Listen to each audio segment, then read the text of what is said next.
Oh, there you are. I was hoping you'd make it. Come in, sit down. Welcome to the Story Well. If you've found your way here, then here is where you belong. And joining us at the table is podcast impresario, Mr. Pete Wright. Well, hello, Kyle. Thank you so much for coming back to the Story Well. Oh, well, can I tell you about my anxiety? Absolutely. The last time I was on the Story Well, Yes. I feel like I broke the model and I broke you a little bit, and I've been thinking about it ever since. Now, for keen-eared listeners, yes. you might have not caught that episode. It was some time ago, and I at one point I was with Ryan Dalton, the good and talented yes. Ryan Dalton, and we were asked to make a story pivot. Acclaimed author and gadabout Ryan Dalton. And I was asked to add something to the story. I don't even remember how it got there because I kind of blacked out. I went with time travel. And your face went completely slack because we both know when you introduce time travel, there are no more stakes, and then you have no more conflict, and the story is broken. And I broke the story. Now, I've been thinking about that so hard, Kyle, that all I've been saying for the hours leading up to this event is don't pick time travel. Don't pick time travel, which means I'll probably pick time travel. We'll just have to roll. If we're letting the dice decide, it is on the list. Oh, no. So there is a chance. There's a 1 in 20 chance may decide. Okay. that the dice may decide that time travel is an element of this. But yeah, you don't need to beat yourself up about it. I mean, it's as we've seen in a lot of feature films, when time travel is suddenly introduced, it can cause a huge problem. Let's talk about Lightyear, for instance. A average sailing. Pixar film that's going along, and all of a sudden time travel is introduced in the third act, and the entire family was like, "We're out." Yeah, like as one, we sort of turned and looked at each other and went, "What are you talking about?" Yeah, absolutely. Yeah, it's one of those things where like you need to have it as part of the core, or else it comes in. But don't beat yourself up. We were still in very much the wet clay of the story. The rafters were still being erected, like walls were still being. Contractors were still in there hammering nails in. Yeah, it's nothing you need to concern yourself with. Yeah, so those of you who want to go back and listen to our concept for The Squeeze, which I still think is a really good idea for a movie. Every once in a while, it still comes back to me. I'm like, why is she in that lemonade stand, and why does he want to kill her? Why does he want to kill her? Still, right. Like, I'm still. We need to do a poster. So I'm hoping maybe somebody out there will then go back and tell us why, because that it remains an unanswered question.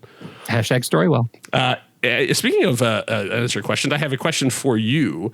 Please. As someone who spends an inordinate amount of time watching films, and you've seen many of them and documented them, your Letterboxd account is going to be placed in the National Archives at some point.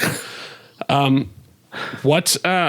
do you know that you're in the hands of a skilled storyteller from the start?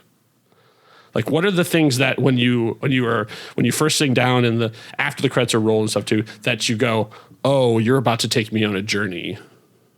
Yeah. Okay. So I look at my letterbox and the movies that are my, say, 4 and 5 star movies that I really love.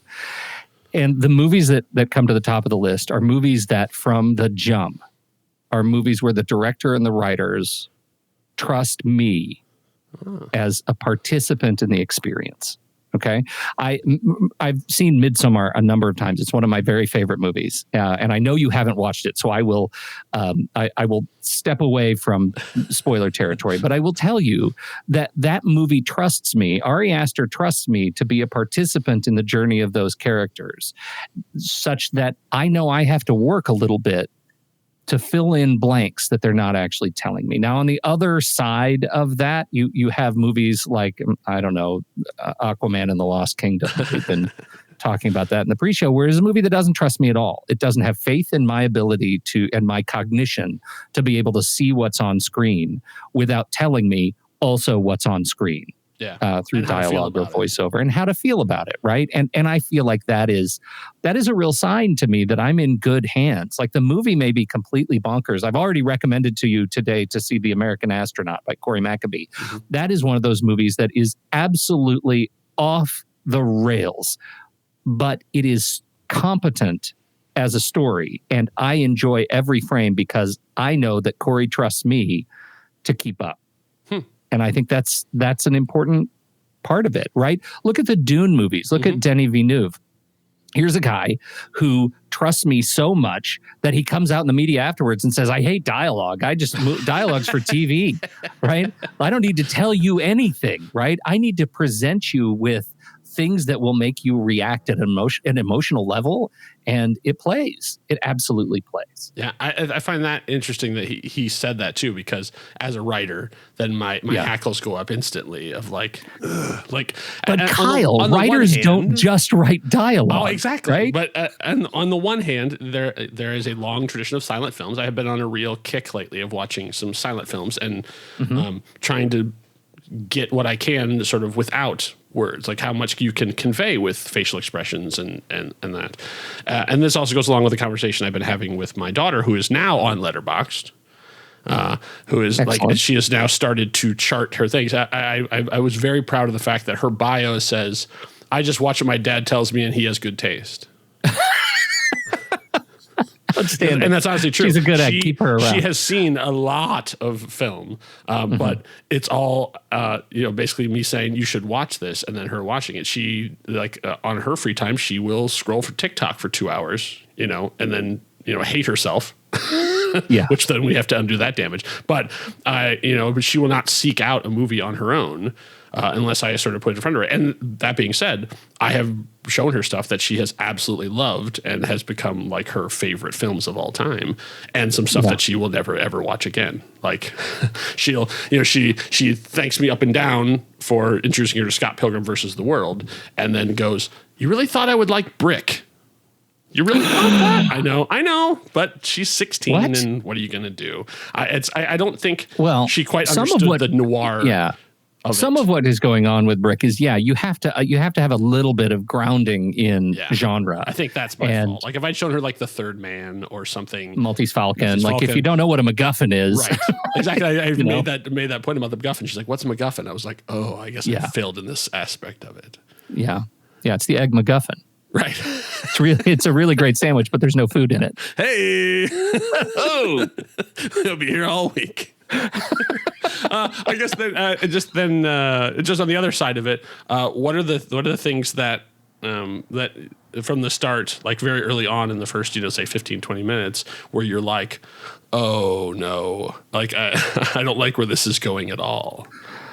Wow. You don't need to, I'd say I'm not doing this to bag on it. I'm just more curious about like, what are the clues where you have that you're like, oh, this is done by committee or was taken away, or for me, I would say it's one, text on screen. Like a quote is fine. Like if you want to put up a quote, like there's a quote from E. Cummings, fine. But when there's stuff on screen and then someone reads it to me, I was like, ooh, already that's what I was looking for. Yeah. I think text on screen, but let me just as a caveat that text on screen that starts in some sort of alien script and then converts into English or the language of choice. That is problematic for me. Yeah. But I think there is a curse, particularly around voiceover. Mm-hmm. I am a noted antagonist for voiceover. Just let me watch the movie, right? Yeah. And I think what voiceover does when it's done really poorly is it presents the reliable narrator. Yeah. And the reliable narrator is not a thing that they teach you to do in film class, right? There's no point do they say, hey, what you need is a reliable narrator that just tells you what's happening in the movie the whole time. Like nobody ever teaches that because that's not interesting. And I think there are so many movies that do just that. We just watched a movie, Eve's Bayou, we just watched from 1997, which is it's got some really interesting things going on. And it has the kid. And it's not, it wasn't, I'm sorry, let me scratch that. We just watched a movie, Soul Food, has the kid giving the voiceover of exactly what he sees as he's seeing it. And in some cases, he's giving a voiceover to scenes when he's not even present. And it feels like those are logical fallacies, right? Yeah. Like you're presenting something that should not be able to exist. So how do you justify it and do that in a way that brings me that trust again? And that's a movie that doesn't actually is a great. I think it's actually a really good movie with some really solid performances, but that element of it takes it away. Where do you stand on the narration of Blade Runner? I prefer the movie without it. Oh, see, I'm a fan of it. I think it. Are you? Why? I think it adds to the whole detective noir part of it. Yeah.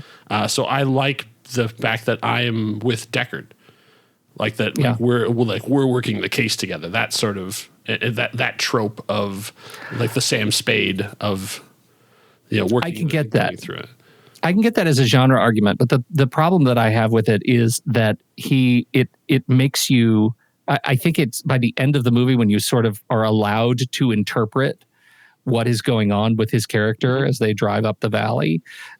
It's more satisfying to me. I don't want to say there's anything about it that's broken because I think that is a near perfect movie.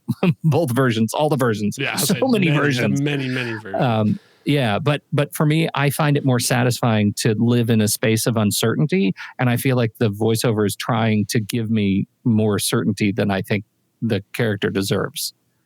And so I prefer being able to live that experience myself. And it's I find the world to be uncertain enough as it is. I like a little structure. This is rein it in, right? Rein it in, exactly. Deckard. This is why I respect David Lynch. I can't say that I'm a big fan of this because it's just like, what was the point of that? Like, why was that scene there? Why was this necessary to? Yeah. The saddest one. So here's another movie that we just watched for the next reel. It was Love Jones. Have you seen Love Jones? I have not. I don't think I even remember what that is. What is the premise of? Well, it's a bohemian.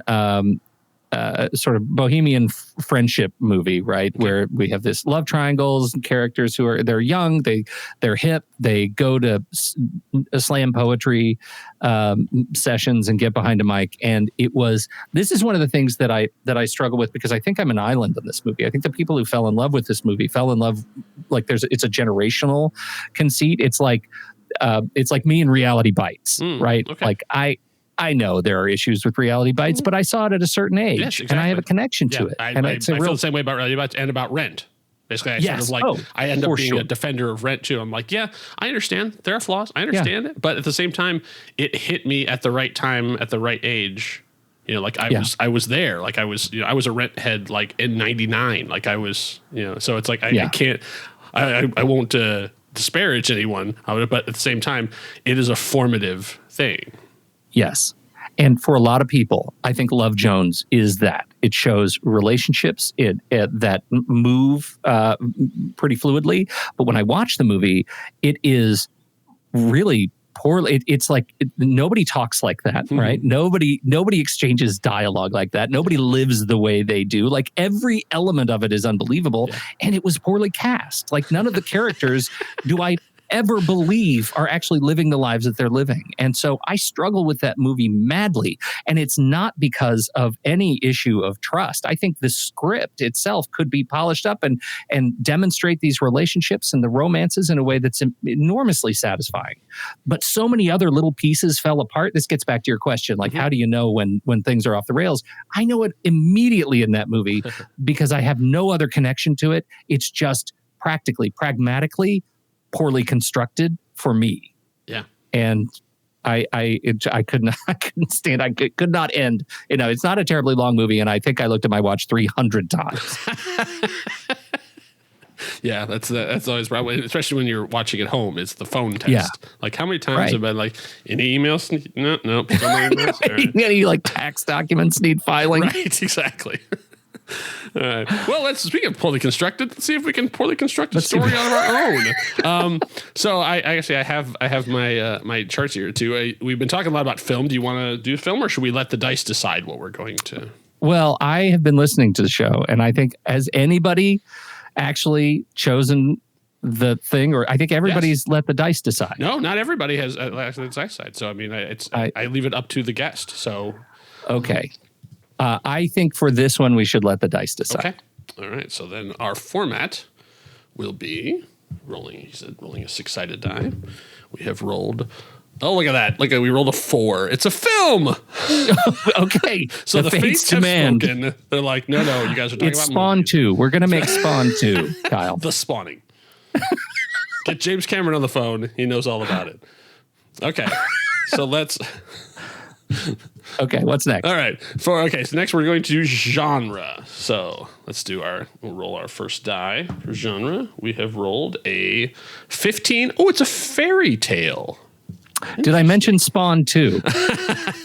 Well, there is a version of the Spawn's story. As someone who read Spawn for 100 issues or so, there's a fairy tale. Careful what you wish for. It's buried in there. Yeah. Okay, and then let's see what else are we adding into our fairy tale.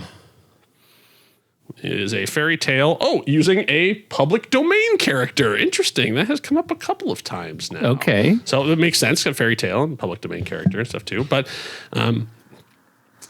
so start thinking along those lines. Obviously, most fairy tales are public domain characters. So I mean, it doesn't have to be. But you can start thinking as I'm putting together our plot. You can if you have a riff on.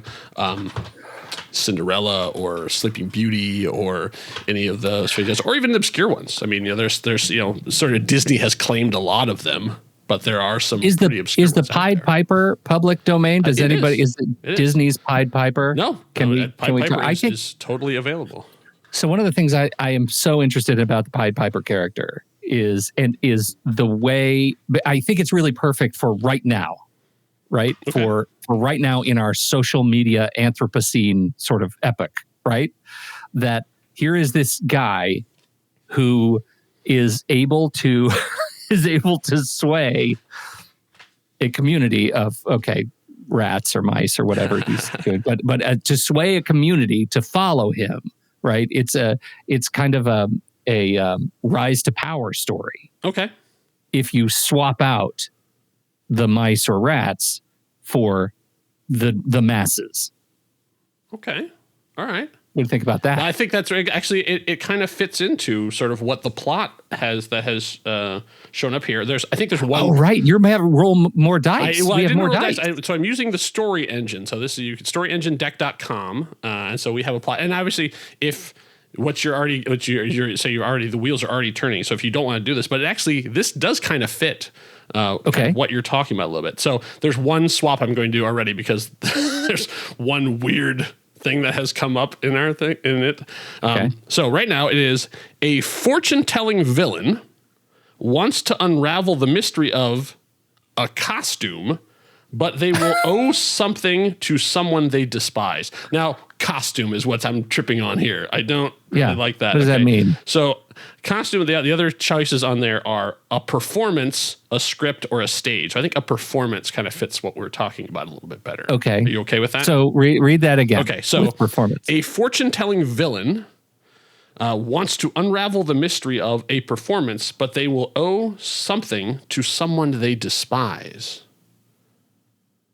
Okay. So actually, your Pied Piper Hamlin really fits well in exactly this thing because we have this person who at the start is a performer and a performer, but then becomes a villain possibly by the end of the story because the one version of the story is and the children were taken away and never seen again. So for those of you who don't know the story of the Pied Piper Hamlin, I think it's well known, but just in case, not everyone gets the same cultural expectations.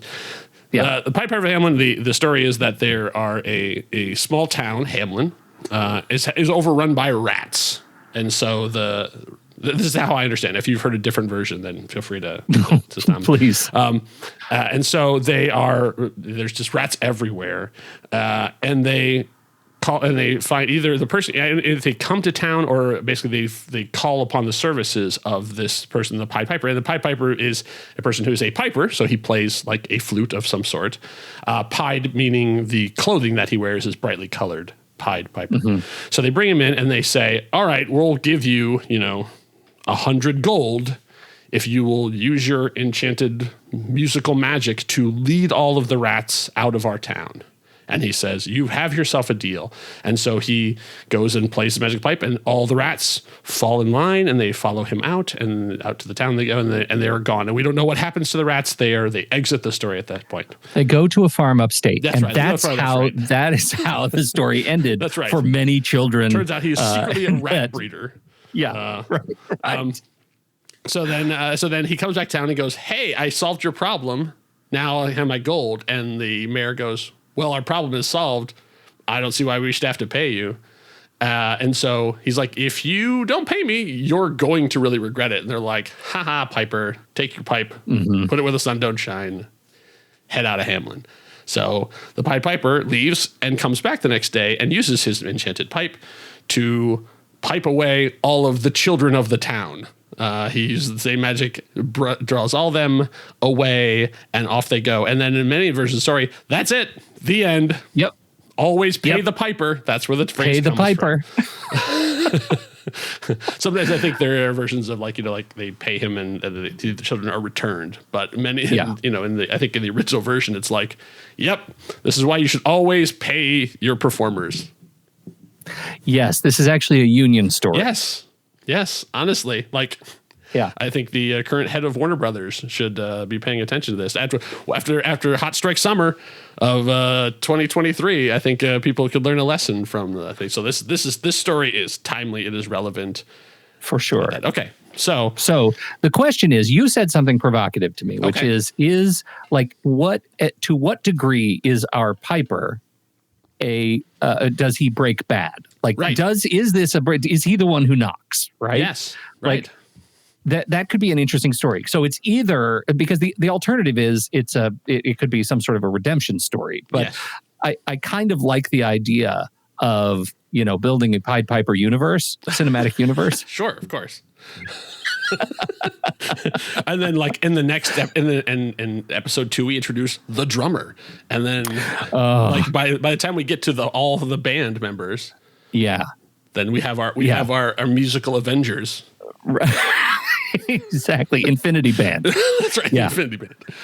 Yeah, I think that's I think that's really interesting. What is our period, right? Because everything we're talking about, he's Pied Piping across the landscape. But what if we take it into, what if it's Jean-Baptiste playing in a jazz club, in Chicago, right? Like, where do we put it? Ooh, that's interesting, because I was thinking we were going to have it do it in just the same era that that Wonka is set in, which is like olden. It's just that weird, like sort of that chitty bang bang sort of handrails. Right, exactly. Just like German names on the sides, but everything's in English. That kind of thing. But that, to have this set like during the Depression in 1920s, like in Oklahoma or something. Yeah, like this town that's over, that basically has already had hard times. So you set Hamlin in Nebraska or whatever, like during that, like sort of any of those environmental disasters, psychological disasters, and they're on their own. Yeah. Everything else, you have that like they're isolated and stuff too. And then that's the point, right? There's only one road in and one road out, right? And the rest is fields of agriculture. Yeah. So you have that sort of "Oh brother, where art thou?" feel of like, or in Cold Blood. Or even There Will Be Blood. That sort of like, right? You have your the rich who are retaining what they have and everyone else is poor. And so like you have a food shortage, and so the rats are eating the food, which causes even more tension. And I think that's really great, because what we could have, I mean, in terms of a setting, you put it in a time when not every town, not every, small town is connected by train yet. Yeah. So you have to eat what you grow. Yes. And your shipments, if your shipments are delayed, by for whatever reason, truck or whatever reason, there's an immediate impact on the community. Yeah, and thus we have our Piper, who is what does he play? Yeah, that's a good question. I'm still thinking about your Chicago thing. Is really interesting. So, having been born in Illinois, I can tell you there's a lot more of Illinois than just Chicago. So having even in lower Illinois, sort of down. What's in lower Illinois? Educate me. Well, I mean, essentially, I lived in Indiana, Illinois, Wisconsin. Iowa, they're all about the same. Like, honestly, I love you Midwesterners. I'm one of you, but like, there's really not a whole lot. Like, if you were driving through, it's not like, oh, we've definitely, the only reason you're in Iowa is there's a lot more corn. So that sort of breadbasket area, but still having it in Illinois, has that jazz connection. I kind of like that as opposed to the bluegrassy thing that you get when you go further south, having that sort of jazzy feel to it. And having that, there's kind of a Coltrane sort of like, there's a little bit of a like that sort of Kansas City vibe too. Yeah. Like there's another kind of we're crossing Missouri, right? And we have an opportunity to introduce some culture, but maybe the period is different. So maybe the Piper, maybe he's a trumpeter. Okay, I kind of like the idea of like the coming out into town, like, Stellar's coming out of the dust with the fedora pulled low and the suspenders, and then having like just one case, and he opens the case and it's the trumpet. Okay, wait a second. Are we getting too far away from like Piper? Like, because like you do that same thing and you pull out a flute and it doesn't have quite the same, And his no offense to the flautist out there, but it doesn't have the same sort of cinematic value of like doodly doodly doodly, I also don't see flautists as the vengeful type. True. However, I know I've met some vengeful flautists. Can I just pose a question? Sure. This may be a terrible idea. You may need to cut this whole idea.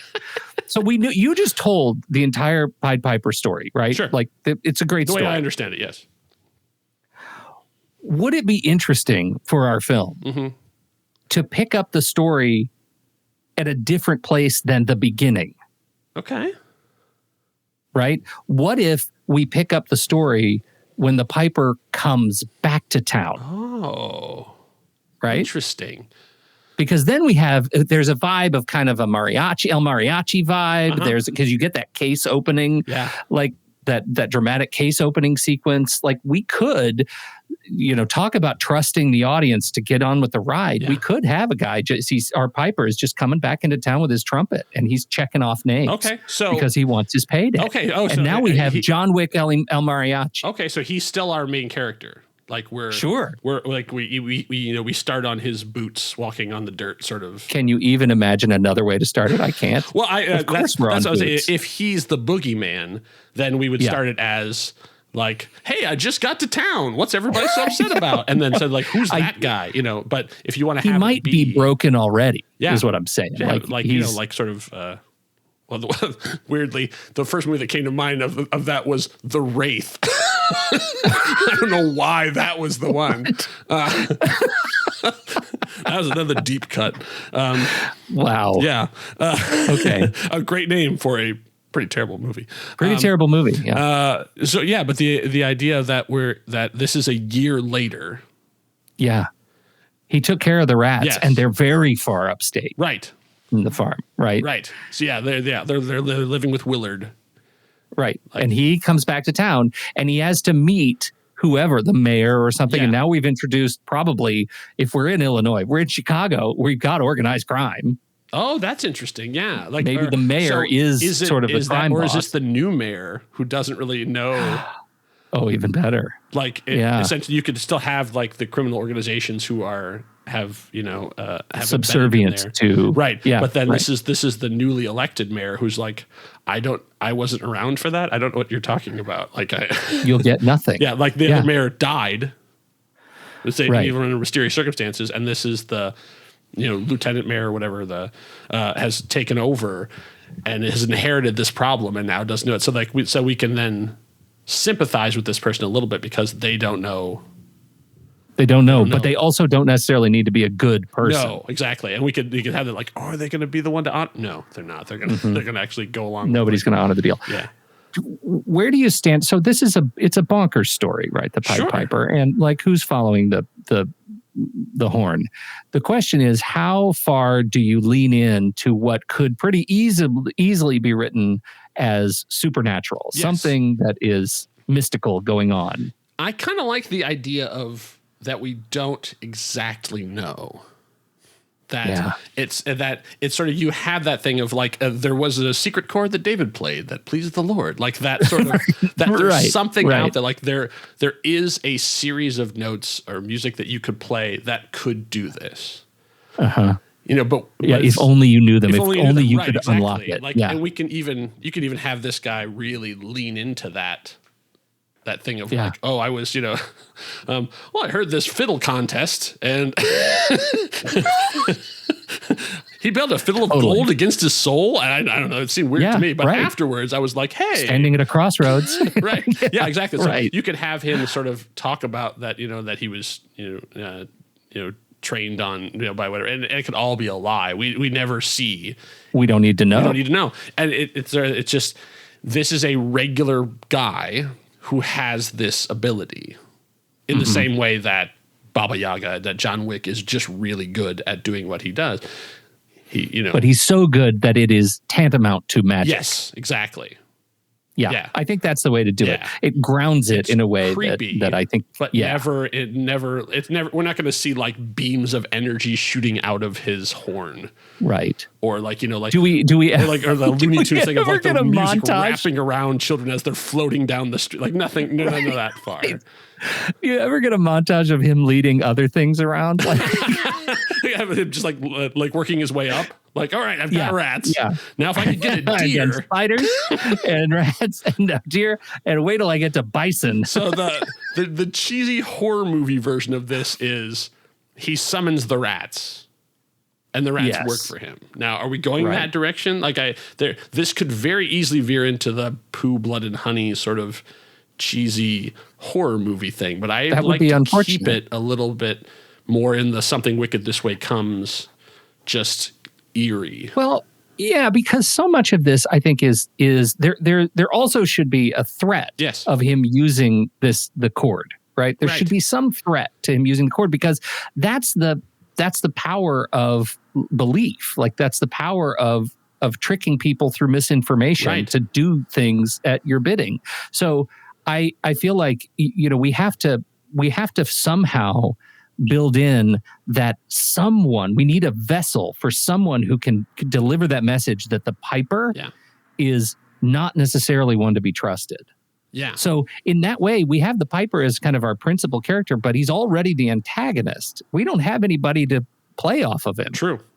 So we're going to have someone for him to be in the original story. Who was the princess? Who was the foil? Was there one? No, not really. I mean, it was basically the version that I know was basically the only characters are the piper and the mayor.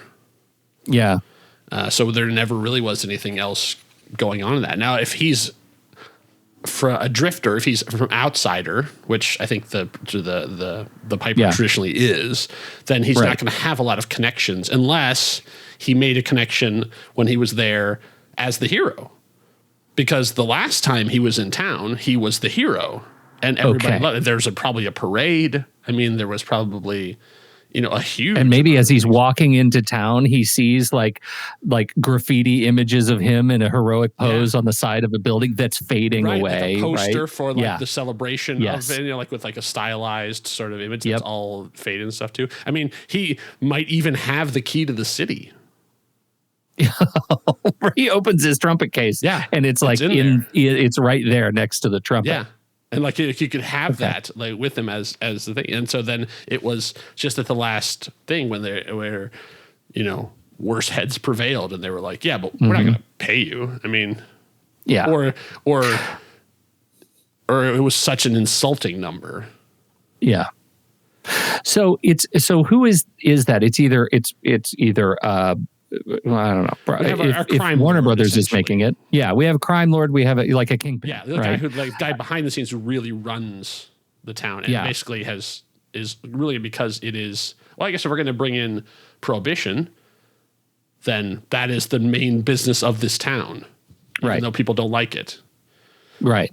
So, but if we have an opportunity for redemption at all.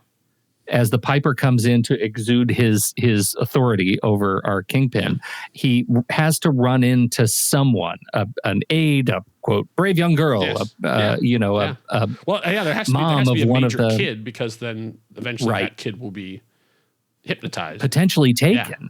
And that kid also has the responsibility, the narrative responsibility of giving the Piper something to worth changing for at the end, right? If this is a story of redemption, I'm not saying it has to be, but I'm saying, ask you that, like, is he really going to take these kids? Like, I mean, that's right. I mean, we have to decide I mean, he's out for. We have to have a moment where the kids are almost taken. Yeah. Right. Like, yeah, true. Or, I mean, I guess it could be also that he's taking them away from a bad situation. I mean, we could have it be that this is a rescue. He's actually ends up rescuing the kids. Right. Oh my goodness. We're kidnapping hundreds of kids and watching them float down the street. Exactly, like down the Mississippi. Because all their parents are criminals. Right. And then the rats descend as they go. They're like, anyway, like, come on, kids. Oh my God. That's the movie. We just cut, print, lock it. Let's roll tape. Okay. I mean, because that's the thing. He comes in dark. Yeah. He learns that the city, his foil, is darker than he is, and his responsibility is he discovers that his true calling is to use his powers. I like this because this brings actually one of the things that I watched recently that I was way behind on, but I'm glad I did, was Midnight Mass. Oh, so I like that idea of like the small town, but like they weren't necessarily evil, but these people could be. They could be. The idea of like the stranger coming into like with one agenda of revenge, and then it's like, oh, actually, it's bad guy, worse guy. Like, it turns out you're way worse than I am, and you just happen to be like our Piper just happens to be imbued with the skills or whatever. Yeah. To do something, but the Piper also has weaknesses, right? That the Piper, just because he can call people and make them follow him, doesn't mean he's immune to bullets, violence, bullets and bats and stuff. Like, he has to actually show some skill. Yeah. Oh, that would be interesting to have it be that everyone's like the power's in the horn. Yeah. So like there's a whole like he could be even like starting to mess with people of like people are waking up in strange places or whatever because he's by one like doing stuff to them, and suddenly they find they wake up and they're on the roof of the building or whatever, like miles away from where they thought, or suddenly they're in the bull's pen and they had no idea how they got there. So too, it's like already starting to show his power, and then we get that losing time. Experience. You hear the music, and that's it. Like, by the time you've heard it, it's too late. And then they like, oh, it powers in his horn, and so they figure out how to get the horn, and they smash it, and then they have him like, I can see him like tied up in the back of like they're gonna take him out somewhere, and he starts humming. Okay. And like kind of like the voice from like his humming then gets the driver to go wherever he wants them to go.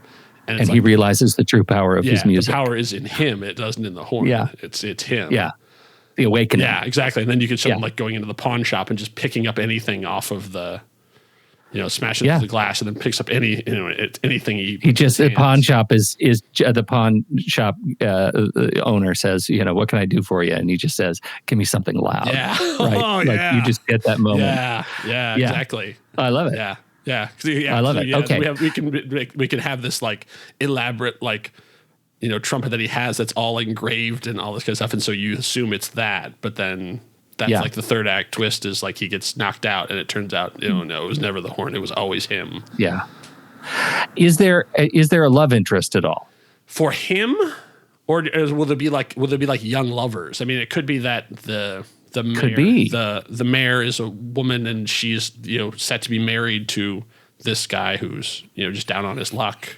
So you can have them as lovers, but or it could be that that he fell in love with a girl Well, yeah, I mean, I don't want to put too much story in here, but there is this like who are the parents of the kid that is our principal kind of vessel of goodness? Yes. Like maybe this child's mom and dad are in, like, the mom wants out of that marriage because she knows she's the only one in the city who knows that this is all crime and it's not good. Well, we are playing in fairy tales, so it could be the stepmom. Yeah. Could be the stepmom. Yeah. Like she's a stepmother, didn't ever want a kid. Yeah. But now is stuck with this kid. Interesting.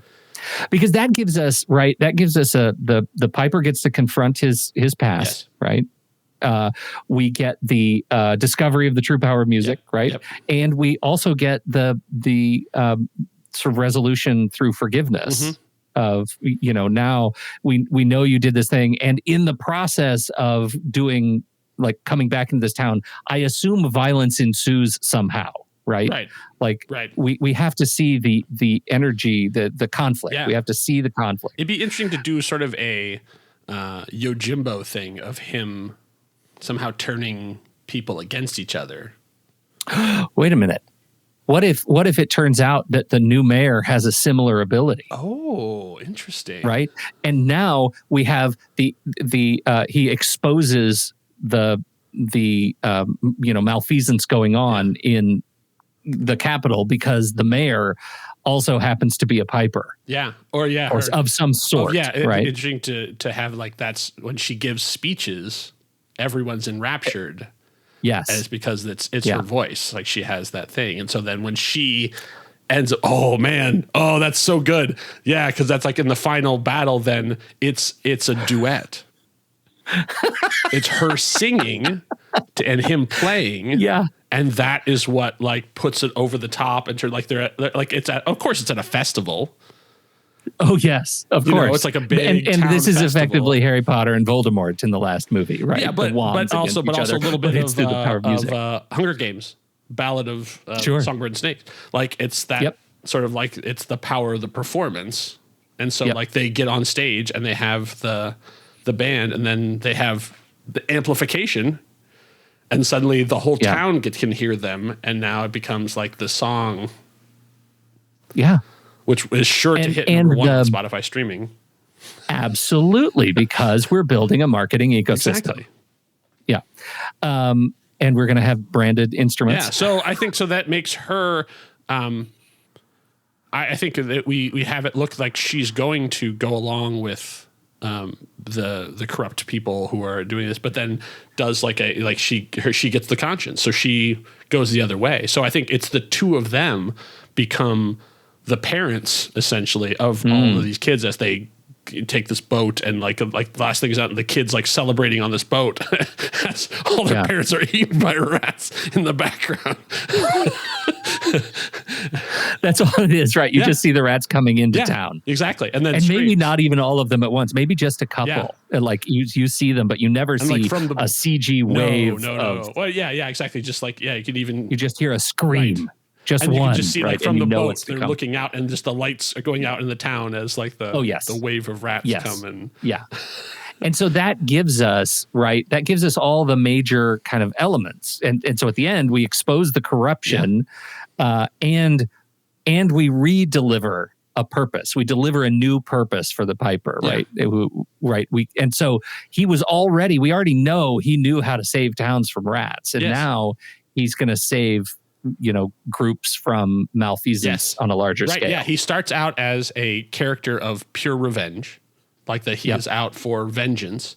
But by the end, he has become an anti-hero. He's become, sort of a Daredevil, Punisher level. Have I mentioned Spawn? Well, but Spawn is a curse. And I don't really, I don't really see this as... This is not a curse. Yeah, exactly. I don't see him being cursed by this, even though he might have seen it that way. Does he have a name, or is he just... Do we just know him as Piper? I think the Piper was really good, but I guess it depends how much we want to. And maybe that's in the last thing is like, what is your name? It's like, it's Pie. No, I don't know what. Piper. Yeah. No, I think we've got a real franchise starter. I think so too. Yeah, because we can. I mean, how many musical heroes and villains have their bends or thing that we could like pull all of them and create our own little. Yeah. For sure. I can't think of any. Eventually he has to go up against like the Rolling Stones.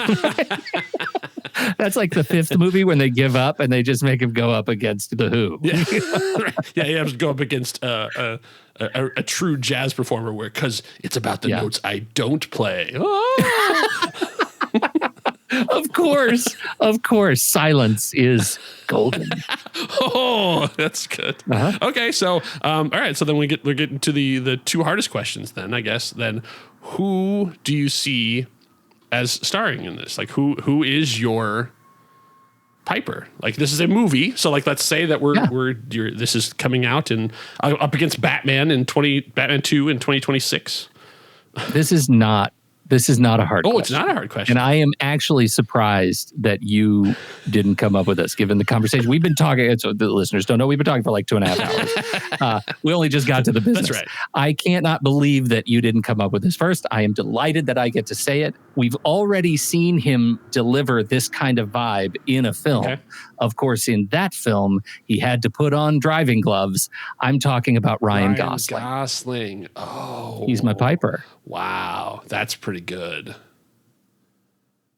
Yeah. I mean, he is like, when you look at what he is able to say yes to now, why wouldn't he say yes to this wackadoo thing? Yeah. I mean, it's got real drive kind of vibes to it. Yes.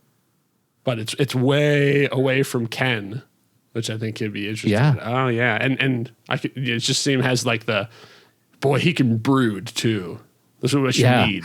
You need someone who can carry a lot without saying anything. Right. And the thing we have to be careful of is he loves jazz. He loves jazz. He can play that one song, but hard. That's right. We just have to make sure this doesn't turn into like Hugh Jackman's Van Helsing. Yes. Right? Like, yes. It could easily go too far in that direction. But I think keeping it, I guess you know a lot more directors. Would you have a director in mind who you think who would be able to get the kind of vision that you're looking for? I've never really asked that question before, but I know as a film aficionado, you have a lot of like who's out there who's working right now that you think could pull this off. That's a really great question. I mean, the movies that are on my brain are movies we're watching for other shows, and I look at directors like Ari Aster, who is off. Just not. Is not the right director for this movie, I don't think, but has movies in his catalog, like his most recent Beau is Afraid, which is not a horror movie explicitly. Yeah. It is creepy, and it has that vibe to it, right? It has that, like, this is going to be weird. What you're about to see is going to be serious and strange. And so, like, I'm thinking about directors like that. Mm-hmm. Does that make sense? Well, okay. So you already dropped Edgar Wright. I think Edgar Wright would want to write it. I don't think I want that. No, because we already wrote it. I think he would be absolutely fantastic, because that's the kind of visual storytelling I really would want. Yeah. I've got one more though that I think. I mean, should we say ours at the same time? Because this is the one that I think actually could do it. So go ahead, you do yours, and then I'll do mine. Bong Joon-ho. Interesting. Okay. Right? I mean, that vibe of suspense and like complex human emotion that came out of Parasite was extraordinary. So I look at that. I mean, I also have Guillermo del Toro on the brain, but I think that again would be really fanciful. Yes, I think we would get much more into his mimic phase with that, with a lot of CG stuff too. Okay, my idea, and it was one of those things where I was bouncing around. I was like, "There's a name, and I can't quite get it," and I had to like go through all the things and go, "Oh, I got it! I know exactly who it is." Because not only with this person do you get a great visual storyteller, but you also get a great ear for music. Michael Giacchino. Michael Giacchino directed the Marvel one-shot Werewolf by Night, and it was so visually gorgeous. And also that he would do all the music for it as well. So you get like a 1-2 punch of the thing. I think he would have so much fun That is a great idea. Getting into that sort of vibe. Yeah. Man, that is a great pick for sure. That's a great pick. I was gonna, as you said that, I think I agree with you. Okay. I think I agree with you. But as you said it, what jumped to mind was what's his name? Smartless, who did the drug show. Jason Bateman. Jason Bateman. Jason Bateman would be a really good villain. He actually could be a really good villain. He could be like as our antagonist, as sort of like the guy who's running this, like as opposed to like the, I don't know, typical sort of mobster, cigar kind of thing. To have it be a bureaucrat. Yeah. Like that could be really interesting. He's running the spreadsheets, like he has everything down to the exact science. So like and so that's why it didn't make fiscal sense to him to give this guy the money, because it's just like, no, it makes more sense if I just hang on to it and we just kick you out because you're one guy and we're an organization. Like, yeah, I just ran the numbers, and it's interesting. It's so interesting to see him do things that are outside of, wry comedy. Yes. He does not have to be smarmy. In this, no, he could be. It's the same thing as casting Vincent D'Onofrio as Kingpin, right? Like this is something you see him doing something that you would never imagine him doing, and just crushing. It's sort of like that when you like Back to Drive, Albert Brooks. Yeah, Albert Brooks. Like, once again, he was diabolical. Who is like really good at being menacing, and it's like I think Jason Bateman would be really interesting to give him that opportunity to like don't quip. Don't lean into your charm.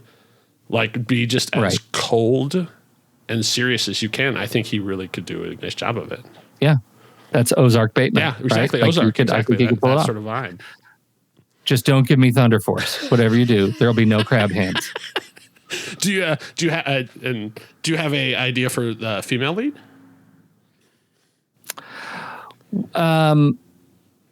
Wow. Someone who could play in that with Gosling and Bateman, Emily Blunt. Yep, I say that's a reunion. Yeah, yeah. Actually, just because we mentioned it before, Rachel Ziegler. I mean, it is kind of in her wheelhouse already because she's done something similar to this, but yes, musical, exactly. Interesting. Ariana DeBose. Ariana DeBose. Okay. I see where you're going. I see where you're going. Someone has strong musical. I mean, obviously her position is not that she is a singer, but we want to have somebody who actually can sing, so you don't have to have that weird truck with music. Because we need this. We need a scene that is a quiet fireside scene where they're just gently, quietly singing with each other. There's going to have to be some exactly, kind of music playing along, or I think Emily Blunt might be. I think Emily Blunt might be it. Okay. And then, I mean, for the how old are the kids that we're casting? Right, exactly. I mean, we'll have one sort of principal kid and then a bunch of just extras. What we want is season 1 Millie Bobby Brown, right? Like precocious but not annoying, smart, but not maybe Red Beret kid from the Revolting Children. What about young Sheldon? That dude's about to lose his job. He needs to work. Right. We're helping the industry with this casting. Yeah, exactly. Job, right? We're trying to save them from his parents being why aren't you earning? Yeah, I think we have a movie. This is what do you think? What are we missing? Place where you put a nepo baby. Like, this is where you need. Okay, so. Then we come to it. Then what hardest question? Possibly. What is the title? Because the Piper just doesn't quite have that same. No, the Piper's not it. But I'm sure that's what it would end up being called. Right. Like, let's be realistic. Yeah. Anything we come up with today will be overwritten by the studio because the Piper looks best on a poster. How about then give the Piper his due? Okay. Because not only is that the a version of the phrase, pay the piper. Pay the piper also is, but that can also be what he writes on the walls. Okay. Like basically like paints that on the sign stuff to give the piper his due or pay the piper. Or what do you think about give the piper his due or versus pay the piper? Well, see, pay the piper. Succinct.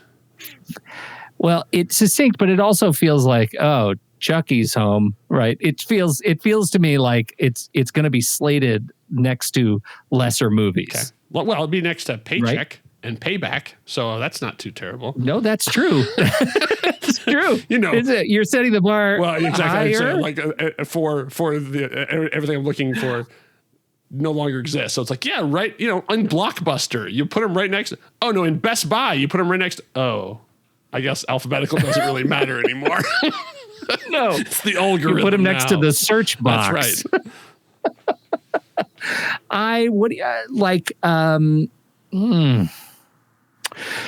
Is it something that is like more fanciful, something like the Flute of Destiny or Sounds of Destiny or I don't know, Melodies of Betrayal? Now I'm writing. Oh. Okay, I like Last. Last is dramatic. Okay, the last Dance of Hamlin. Yeah. Last one out. Turn off the lights. The last song. It could be like the last song you hear, or the last song you hear is actually not bad either. Are there other musical or sonorous like one-word titles, right? That kind of convey the mood, like Echoes. Or something like that. Echoes, A Piper's Tale. Oh, God, please don't put a colon in there. Because I'm just saying, you're welcome. The Piper's Atonement, A Piper's And Tale. then in parentheses, stanza 1, because the sequel is stanza 2. Yeah, we've broken poetry, fairy tales, we're gonna and steal. titles. Why don't we just do the secret chord?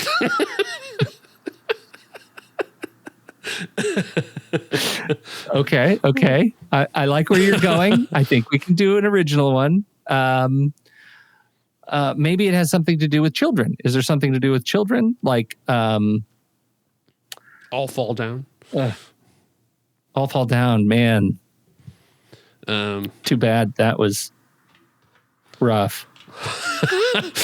This summer, all around the mulberry bush.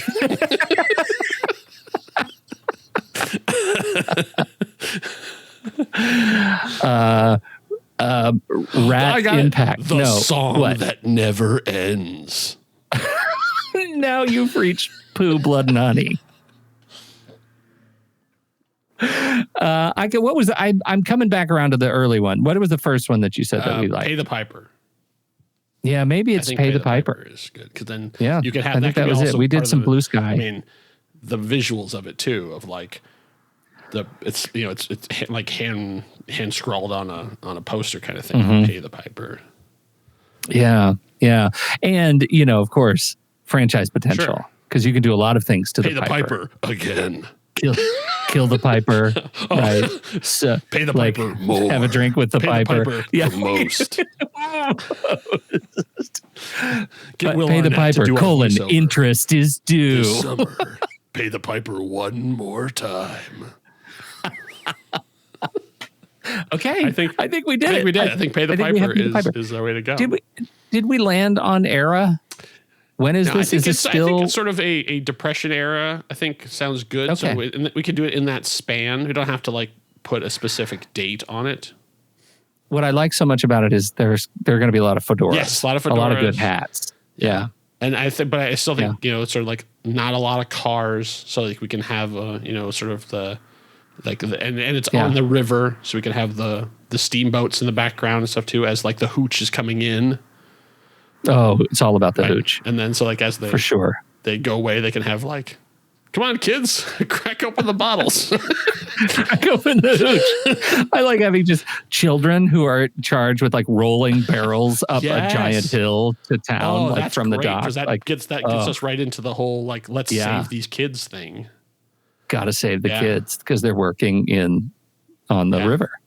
Ooh, I like that. That's good. Really good. Okay. All right. I think we got the a movie. Piper. And the idea is now yours, listeners. So we are giving up our IP licensing to this. It is now belongs to the public. It is a Creative Commons with attribution license. Go forth, take it. If you want to write it, write it.